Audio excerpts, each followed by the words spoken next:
Salut les beautés, bienvenue au mon retour sur ma chaîne Beauty Gold pour la vidéo des maquillages favoris de l'année 2022. Donc le make-up que j'ai préféré, que j'ai adoré utiliser tout au long de l'année 2022, que je vous ai souvent d'ailleurs partagé dans les favoris, ou pas. Il y en a certains, c'est vrai que je vous en ai peut-être pas parlé. Et donc voilà, je vous ai tout condensé là par catégorie. Je vous ai prévu aussi une catégorie, une vidéo spéciale soins. Je ne sais pas si je l'aurai ou pas encore publié. En tout cas, si jamais c'est pas encore fait, n'hésitez pas à vous abonner. Je fais des concours tous les mois en ce moment. Donc n'hésitez pas à vous abonner et à participer. Et donc je vous laisse avec la petite intro. Et c'est parti, je vous montre tout ça.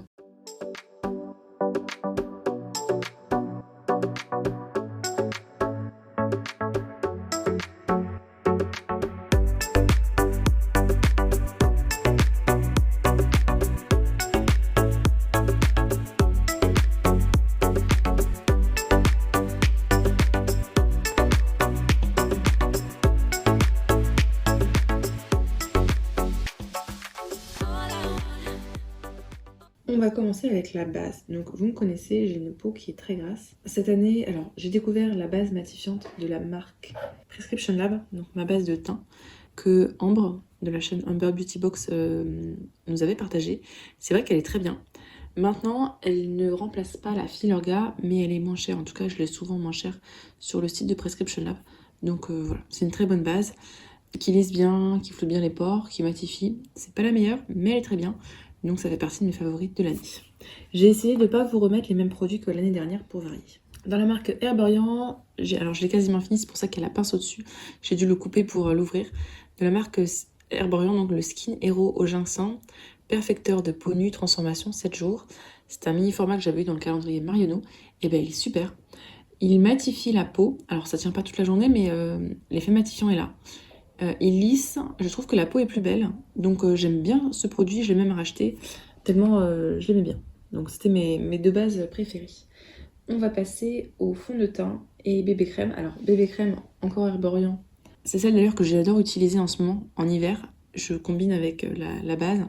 C'est la Super Bébé au ginseng aussi, crème soin couvrante, anti-imperfection SPF 20. C'est mon SPF de la journée, je sais que ça suffit pas, mais bon. Vraiment, hein, toute la journée il fait gris, je vois pas le soleil. En plus j'ai un masque, donc bon, ça fait l'affaire SPF 20. Anti-imperfection, je vous avoue que je sais pas trop si ça a vraiment marché ou pas. Maintenant, la couvrance, elle est quand même moyenne à forte, vous pouvez moduler. Moi j'utilise au pinceau pour que ce soit pas d'une trop forte couvrance, parce que j'aime pas trop, c'est vraiment trop fort. Et ça me sert de crème hydratante à la fois et de fond de teint, donc très bien ce produit-là. Et c'est la teinte nude. Sinon, mon fond de teint favori de tous les temps, chouchou à 1000%, ça reste le Lancôme Teint Idol Ultra Wear nude. Donc version nude, c'est la version qui est très fluide, très légère pour les peaux grasses comme la mienne, donc elle est parfaite. Il y a un mini SPF, mais bon, comme j'utilise l'été celui-là, ça suffit pas. Et sinon, je vous avais partagé aussi, j'ai le Revlon Color Stay en mat, qui coûte beaucoup moins cher du coup que le Lancôme que j'aime bien utiliser. Mais là, comme je l'ai fini, j'en ai pas à vous montrer. Donc une fois que j'ai mis mon fond de teint, je vais vous montrer mon blush préféré de l'année. Donc c'est de la marque Kiko, c'est le Unlimited Blush. Moi j'ai la teinte 03. C'est un blush qui est léger, facile à travailler et tout. Alors j'en ai découvert d'autres en 2023, là déjà en toute fin d'année. Donc il sera vite remplacé. Mais franchement, il est très bien, il est très facile à utiliser. Si vous êtes débutante, il est génial. Et c'est ce blush-là qui m'a fait aimer le blush. Donc, c'est vous dire à quel point il m'a plu. Ah, en anti-cerne, je ne vous ai pas montré. Donc, en anti-cerne, ou je vous ferai les yeux après, non. Ouais. Anti-cerne, on continue avec le teint. De la marque Nabla, j'ai découvert celui-ci, c'est le Régénération Uplifting Creamy Concealer. Je crois que c'est sur la chaîne de Tortue Beauty que j'avais vu. Moi, je l'ai pris en teinte Light Peach. Je vois pas très bien. Alors l'embout, normalement vous avez une mousse, moi j'ai enlevé la mousse et ce que je fais c'est que vous tournez derrière et ça sort et je mets mon pinceau au bout et je prends ce qui sort et je le mets ensuite sur le visage. Il est très bien, il couvre bien, il illumine, il marque pas les ridules, il pénètre facilement dans la peau, il est vraiment super. Il est à égalité pour moi avec celui de Lancôme, également dans la teinte, alors c'est le All Over Concealer je crois, de Lancôme qui était un de mes favoris chouchous 2021. Mais je me suis dit que j'allais changer et vous me présenter celui-là à la place, que j'ai vraiment adoré utiliser tout au long de l'année. Oups, je l'avais mis avec les poudres, mais en fait, c'est un fond de teint. Donc c'est catégorie fond de teint de la marque Kiko. C'est dans la gamme Dolce Vita, le Powder Foundation SPF 50 en teinte 3 beige. Donc celui-là, j'aime beaucoup l'utiliser l'été. J'en mets un voile très léger. La teinte, en fait, n'est pas exactement comme ça, mais il est très bien. Ce que j'aime bien, c'est qu'il a un petit SPF. Alors, ça suffit pas, mais c'est toujours ça en plus. Il est bien waterproof, il me semble. Et moi, ce que j'aime bien, c'est du coup, en réappliquer dans la journée, ça me permet un peu de, comme si je réappliquais un petit peu du SPF. Donc, je en rachète dès qu'il est repassé en promo, je le rachète celui-là. Donc, c'était un fond de teint. Du coup, poudre. Alors, en poudre, pas trop matifiant. Donc, poudre pour l'hiver, elle est super. C'est la By Terry Hyaluronique Tinted Hydra Powder. Donc, celle-là, elle est teintée en teinte de sang naturel. Ça me permet, par exemple, quand j'ai un... Par exemple, celle-là, la teinte nude, elle est parfois un petit peu trop claire, et bien ça me permet de la voir moins claire. C'est pas aussi teintant que ça, quoi. C'est juste que ça évite d'avoir le teint encore plus pâle qu'il ne l'est déjà en ce moment. Donc elle est très bien, et elle est pas trop matifiante, donc en ce moment c'est parfait. Et sinon l'été, j'ai découvert celle-là l'été dernier, de la marque Rimmel, la Stay Matte Powder, donc légère, matifiante jusqu'à 9 heures de tenue, donc elle tient très bien effectivement, la peau est bien mate. Par contre, il faut pas avoir la main trop lourde parce que sinon ça se voit beaucoup quoi, que vous l'avez appliqué. Alors, on continue pour le teint, après on fait les lèvres et après les yeux. Alors, la base, n'importe quoi, la brume fixatrice Urban Decay All Nighter Ultra Matte, belle découverte. Effectivement, elle est bien matifiante, elle aide à maintenir un teint mat beaucoup plus longtemps. Là, en ce moment, j'utilise la version pas ultra mat, mais la version normale qui aide énormément à bien tenir le fond de teint. Enfin, en ce moment, du coup, la bébé crème, malgré le masque. Alors, c'est pas miraculeux, mais franchement, ça aide énormément. Et c'est vraiment assez efficace. Et ça, je vous en ai parlé, même je vous en parle régulièrement, de la marque Herborian, le Black Pepper. Donc, c'est un papier matifiant au charbon. Ça coûte cher, mais en fait, une feuille, ça vous fait tout le visage, alors qu'il y a des marques, il me faut plein de feuilles pour me faire le visage. Là, une feuille, vous pouvez la déplacer à plusieurs endroits, et votre visage, il est mat, et ça dure beaucoup plus longtemps qu'avec du papier matifiant lambda. Je sais pas ce qu'ils mettent dedans, mais le rendu matifiant dure extrêmement longtemps, donc je l'aime énormément, et j'en ai déjà racheté en backup tellement je l'aimais bien. Alors, pour les lèvres, j'ai eu du mal à choisir, vous allez vite voir. Donc, je vous présente déjà le Prep and Prime de MAC, que j'aime bien utiliser quand je veux être sûre que mon maquillage sur les lèvres tienne, ne fasse pas de problème et tout. Et surtout quand j'utilise un rouge à lèvres MAC, je mets celui-là, je suis sûre, il n'y a pas de souci, ça tient et on n'en parle plus. Donc celui-là, un must-have pour moi. Après, j'en ai pas testé plusieurs, mais celui-là, il me va bien. Donc, pour me justifier que j'en ai plein, j'ai mis en plusieurs catégories. Donc, c'est parti. En catégorie mat, mon préféré, c'est celui-ci, donc de Estée Lauder, celui qu'on a eu dans la My Little Box, que je trouve magnifique. Il est mat, il est confortable, il est magnifique. Je vous les avais déjà swatchés l'autre fois. Donc, ce rouge à lèvres là, gros coup de cœur, je l'adore. En plus, rien que le voir, c'est un bel objet. En catégorie crémeux, j'ai celui-ci. Faudrait vraiment que je nettoie les trucs. De Yves Saint Laurent, qui est en teinte rouge pure couture. Ah oui, celui-là, je vous ai pas dit la teinte. C'était Persuasive, c'était cette teinte-là. Donc là, on est sur du rouge pure couture et c'est un beau rouge, hop, comme ça, qui a une belle tenue, qui tient bien et il s'estompe bien. C'est des rouges, vous mangez, ben, vous en avez pas partout autour de la bouche, ça, je déteste quand ça fait ça. Là, c'est propre, c'est clean. Puis même au pire, ça se décolore un petit peu, mais vous gardez quand même des belles lèvres. Catégorie mat numéro 2. Allez, celui-là est plus dans les violets. C'est bien, il y a une couleur Edit de Martine Cosmetics qui est très bien, qui a une très bonne tenue, qui est mat mais confortable, donc il est super. Et puis il tient bien, vraiment il tient très bien, donc rien à dire là-dessus. Et sinon encore en crémeux, donc là c'est une sorte de, c'est entre le baume et le rouge. C'est un rouge à paillettes de Yves Saint Laurent, c'est la teinte, c'est le rouge Volupté Shine, j'ai pas la teinte, mais l'odeur sent super bon. La teinte rend super bien sur les lèvres. Ça fait un peu comme un baume à lèvres. Il est superbe. Je l'adore celui-là. On passe au baume à lèvres rouge à lèvres. Huile à lèvres. Donc là, c'est l'huile à lèvres de la marque Clarins. Lip Comfort Oil Shimmer. Huile scintillante. Alors celle-là, elle est trop belle. Elle vous fait des paillettes. Elle est hyper confortable. Elle rend super bien. Donc cette huile-là pour les lèvres, hyper confortable. Des super belles paillettes. Elles sont très bon. J'aime beaucoup l'appliquer. On la sent pas sur les lèvres. On a les lèvres hydratées. Gros coup de cœur. Gros coup de cœur. J'ai même envie de l'acheter en d'autres teintes, c'est vous dire. Mais bon, j'ai trop de rouge à lèvres là, ce serait pas sérieux. Et le dernier, dans la catégorie huile à lèvres, je l'ai mis comme ça. C'est de la marque L'Oréal, c'est dans la teinte Glow Paradise. Je crois que c'est le numéro, je sais pas. Donc là, on a l'impression que c'est très foncé, mais en fait, c'est une huile à lèvres, hein, donc la teinte est beaucoup plus légère sur les lèvres. Elle est super agréable aussi, elle hydrate bien les lèvres.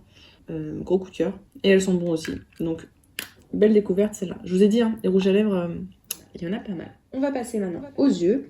Ah oui, pour les sourcils de la marque Anastasia Beverly Hills, c'est pas très propre.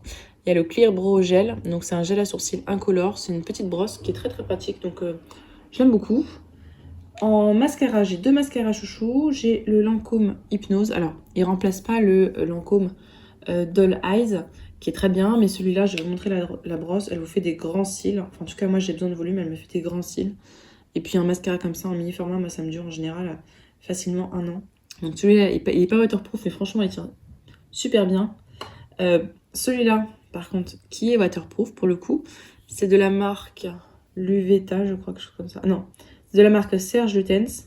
Donc, c'est le mascara. Ça doit faire 2 ans que je l'ai. Et c'est un waterproof, donc en même temps, ça dure plus longtemps. Il me fait des super cils, en fait. Vous avez la brosse au bout qui vous sépare très bien les cils. Je sais pas combien de temps encore il va me durer, mais c'était un gros coup de cœur, ce mascara-là. Alors, certes, dans la durée, enfin, ça coûte cher. Mais voilà, ça dure dans 2 ans. Franchement, je regarderai si je le trouve sur Vinted parce que vraiment, gros coup de cœur, ce mascara-là. Je pense même vous en avoir parlé là, déjà l'année dernière en favori. Pour les yeux, encore.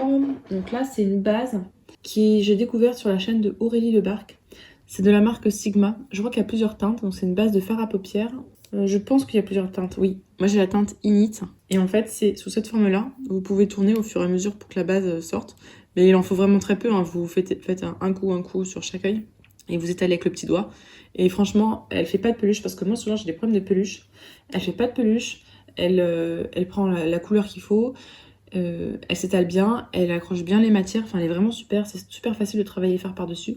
Donc vraiment, c'est un gros coup de cœur, cette base à paupières. Je pensais pas en aimer une autant. J'ai la Urban Decay aussi, version hyper mat, que je préfère l'été. Mais celle-là, pour le reste du temps, non. Je fais une pause vernis, je vous montre mes deux vernis préférés. Et après, je vous montre mes palettes préférées. Donc, vernis préféré, cette année, c'était la découverte. Donc d'abord, j'ai découvert Essie. Super marque de vernis qui tiennent vraiment très longtemps. 1 semaine la plupart du temps. Alors que je vais à la piscine, tout ça. Donc là, je précise qu'au doigt, je n'ai pas des vernis Essie. Hein. J'ai testé ceux de Nail Berry, du coup, qui sont pas du tout des favoris qu'il faut que j'enlève. Donc là, je vous montre celui-là, par exemple. C'est la teinte Red 60. Toutes les teintes sont bien. J'en ai testé plusieurs et toutes sont bien. Donc, gros coup de cœur. Et la grosse découverte, c'était les vernis manucuristes Green Flash. Donc, un peu comme du semi-permanent, qui dure vraiment très longtemps. Parce que autant les SI, ça vous dure, allez, 5 jours. 5 jours bien, et après 7 jours avec les retouches. Là, avec ça, moi, j'ai facilement 1 semaine, voire 10 jours avec des retouches. Nickel. Et cette teinte-là, je l'ai adorée. C'est une sorte de bleu-vert magnifique. Donc, j'ai gros coup de cœur. Maintenant, il faut prendre le temps de le faire. Alors, pour les palettes, ça a été compliqué. Parce que j'ai essayé de faire une palette par saison. Et je suis arrivée à 5 palettes. Sauf que il n'y a pas 5 saisons. Donc bon, je vais vous montrer les 5 palettes préférées et vous dire les saisons avec lesquelles j'ai préféré les utiliser. Donc au printemps, c'est ma palette chouchou, Natasha Denona Pastel Palette. J'ai adoré l'utiliser l'année dernière au printemps. Je la cherche en ce moment. Si elle repasse en vente, je la rachète. Donc je vous montre l'intérieur. Les couleurs sont magnifiques pour le printemps, mais c'est parfait. C'est exactement ce qu'il me faut. Je l'aime énormément, cette palette-là. Vraiment, gros coup de cœur de l'année. Je crois que c'est ma palette préférée de toute la collection. Donc je vous dis, je cherche. Si je cherche sur Cult Beauty, sur Look Fantastic, tout en temps je regarde. Et dès que je la revois passer, je l'achète. Parce que j'en veux une en backup. Je veux pas prendre le risque de ne plus en avoir, tellement je l'ai aimée. Donc voilà, gros coup de cœur cette palette-là de Natasha Denona. Super facile à appliquer. Au début j'avais peur parce que les couleurs sont particulières. Mais même pas de problème, nickel. Ensuite, pour l'été, j'ai fait pas mal d'achats cette année en palette. Je partais un peu de zéro et c'est vrai que je suis plus à zéro maintenant. Donc pour l'été, celle que j'adore, c'est la Urban Decay Cyber. Donc Naked Cyber. Je vous montre les fards qui sont magnifiques. Ils sont frais, ils sont lumineux, très jolis. Donc j'ai adoré l'utiliser, les couleurs sont très belles, les pailletés sont très beaux. Tout comme la Natasha Denona, ça a été un gros coup de cœur cette palette-là. Donc autant il y a des palettes, je vais changer, je vais en tester d'autres. Autant celle-là, je suis sûre de l'utiliser cet été. C'est sûr à 100%. Maintenant, palette de l'automne. Celle de Anastasia Beverly Hills, la nouvelle palette que j'ai achetée cette année. Donc qui se présentait comme ceci, avec à l'intérieur ces fards-là. J'avais peur au début parce que c'est pas mon type de couleur et finalement elle est très facile à utiliser. C'est vraiment une super palette pour, voilà, pour le printemps, pour l'automne, pardon. C'est vraiment les couleurs que j'aime beaucoup. Donc j'ai beaucoup aimé l'utiliser cet automne. Et vous voyez par contre la rose metals que j'avais acheté ensuite, j'avais beaucoup moins accroché. C'est marrant. Alors que je pensais que ce serait pareil, mais non, pas du tout. Ensuite pour l'hiver, la Rose Quartz de Huda Beauty. Celle-là c'est pareil, hein, je l'ai achetée l'année dernière je crois. J'avais beaucoup aimé l'utiliser. Donc elle est comme ceci. Et à l'intérieur, c'est dans les teintes plutôt rose violacé et c'est ce que j'aime. Avec des tons un petit peu froids. Donc moi tout ce qui est rose violet j'adore ça. D'ailleurs j'ai hésité beaucoup à mettre aussi celle de la Norvina avec des roses violets. Parce que j'adore ça. Donc voilà, il a fallu faire un choix. Les textures sont différentes, il y a vraiment pas mal de rendus possibles. C'est ça ce que j'aime aussi. C'est quand il y a toutes ces possibilités là. Et on va finir avec la dernière palette. Alors celle-là je dirais aussi pour l'hiver, automne-hiver, même si franchement je pourrais la mettre en toute saison tellement je la trouve trop belle. Donc c'est de la collection Bridgerton de Pat McGrath, là je sais jamais dire la marque. Donc la palette est super belle, le packaging déjà est super beau et la palette est trop belle. Avec des couleurs, avec l'effet, surtout le fard là en haut à droite il fait des effets magnifiques. Et avec, on ne peut pas faire 1 milliard de make-up différents, mais il y a ce qu'il faut et franchement trop belle, j'ai adoré l'utiliser aussi. Et c'est là, vous voyez, j'arrive pas à lui donner une saison parce que ça peut faire à la fois des looks un peu froids et à la fois des looks un peu frais d'été. Donc voilà, c'est ma palette multi-saison. Ah voilà, ça marche comme ça. J'ai une palette par saison et j'ai une palette multi-saison. Donc voilà, c'est tous mes favoris make-up de l'année 2022. Donc pas mal de make-up cette année, c'est pour ça que je vous fais une vidéo à part entière. N'hésitez pas à nous partager s'il y a des produits que vous avez déjà testés et également si vous avez des retours à me faire sur certains de ces produits-là, peut-être que vous en connaissez ou pas. Et peut-être que vous avez eu d'ailleurs des avis différents. Si la vidéo vous a plu, n'hésitez pas à mettre un petit pouce en l'air, à vous abonner si ce n'est pas encore fait. Et je vous fais des bisous.